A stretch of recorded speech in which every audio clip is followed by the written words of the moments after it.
اللہ کے نام سے جو بڑا مہربان اور نہایت ہی رحم کرنے والا ہے۔ تمام حضرات درود شریف پڑھ لیجئے۔ اللہم صلی علی محمد وعلی آل محمد کما صلیت علی ابراہیم وعلی آل ابراہیم انکا حمید مجید۔ اللہم بارک علی محمد وعلی آل محمد کما بارکت علی ابراہیم وعلی آل ابراہیم انکا حمید مجید۔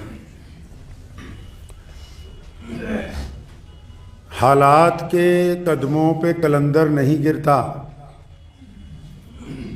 حالات کے قدموں پہ کلندر نہیں گرتا، ٹوٹے بھی جو تارا تو زمیں پر نہیں گرتا۔ گرتے ہیں سمندر میں دریا تو بہت سے، گرتے ہیں سمندر میں دریا تو بہت سے، لیکن کسی دریا میں سمندر نہیں گرتا۔ اللہ کے پیارے نبی حضرت محمد رسول اللہ صلی اللہ تعالیٰ علیہ وسلم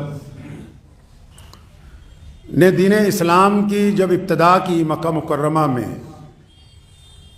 جب ابتدائی دن تھے تو اصحاب رسول صلی اللہ تعالیٰ علیہ وسلم کی جماعت کے علاوہ نبی علیہ الصلوۃ والسلام کے جو قریبی رشتہ دار تھے، اور اس کے بعد مکہ میں اہل قریش کے جتنے بڑے بڑے چودھری تھے اور الگ الگ قبیلوں کی شاخوں کے جو رہنما تھے، جن میں سر فہرست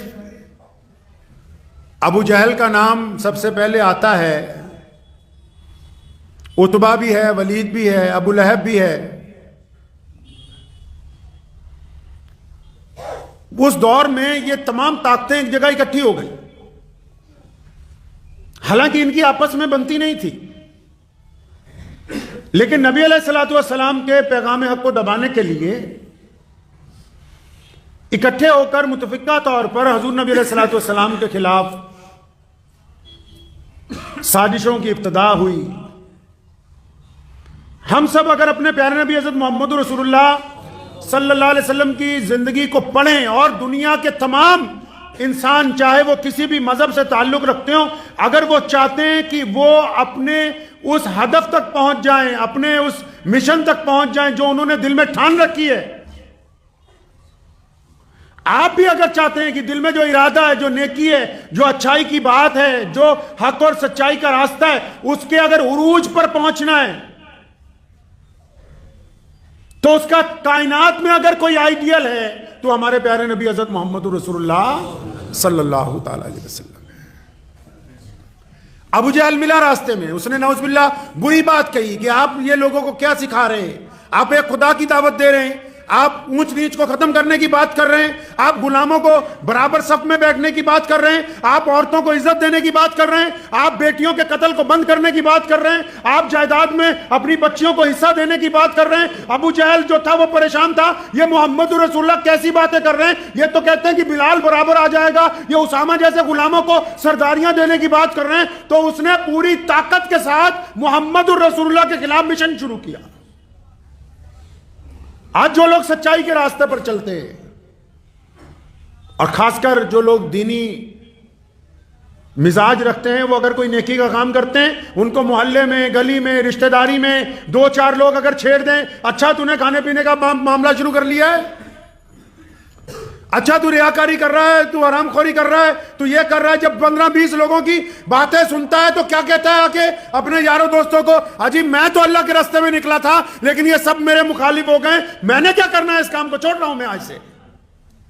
ادھر محمد الرسول اللہ کو دیکھیں، ابو جہل مخالف حملہ کرتا ہے رسول اللہ کے اوپر، عتبہ مخالف حملہ کرتا ہے رسول اللہ کے اوپر، ابو لہب مخالف رشتہ داری توڑنے کا حکم کرتا ہے، یہاں تک کہتا ہے کہ تمہاری بیٹیوں کو نعوذ باللہ طلاق دلواؤں گا۔ عبداللہ بن جدان جیسا بدماش، امیہ جیسے گنڈے جو سر بازار پتھر مارتے ہیں محمد الرسول اللہ کو، اور ایک دو دن کی بات نہیں، اے دنیا کے انسانوں، اس سے بہترین آئیڈیل کیا ہوگا؟ تم چند قدم چلتے ہو، تھوڑی سی پریشانی آتی ہے واویلا کرنے لگتے ہو، تھوڑی سی پریشانی آتی ہے رخ موڑنے لگتے ہو، ذرا سی پریشانی آتی ہے عقیدہ بدلنے لگتے ہو۔ یہ محمد الرسول اللہ ہے۔ اکٹھے ہو گئے سارے کے سارے.